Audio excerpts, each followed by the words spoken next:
but either they kind of came in catacombs or they were like pretty much underground. And I remember reading how the servants and how slaves and how priests came together, and they were just like in perfect union, you know what I mean, to the point that they all worshipped. And not no joke, I read this so in that chapter 4, chapter 5, you can look at it and you don't take my word for it. And it said that some of them gave homes away, gave monies away, gave everything away to people who needed more, because they realized that love is the most important thing, and that can only come from God, man.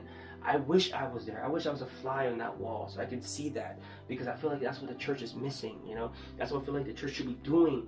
It should be going outside. It should be doing things out there. It should be making like little gatherings and just bring the gospel, because I feel like people are hungry for this.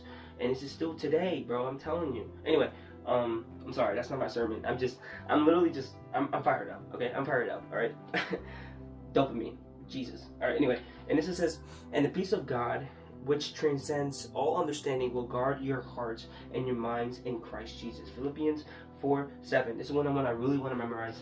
It's because it's very testimonial for me. I'm always encountering the love of God, and you know what's very interesting about me is that I walk away.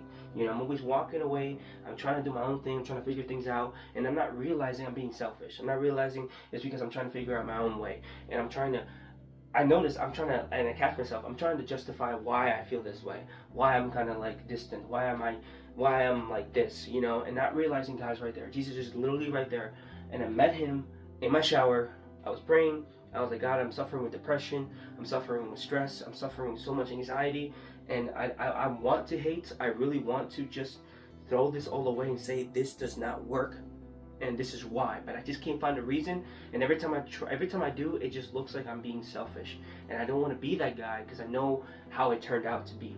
And then out of nowhere, I felt this love, I felt this nature just come and give me this massive like love, like this hug. And I realized, and again, it just says here, it passes, it transcends understanding. Like I realized, God, your love is so tremendous. It's hard to remember. It's hard to measure. It's almost it is impossible. I'm like, who am I to say, like, God, this is how you should function? Like that's basically what I was doing. And you know, that's a little bit of my testimony. I'm not sure if I'm gonna share that, but that's something about me, right? Because it's hard for me to love. It's hard for me because I feel like I don't deserve it.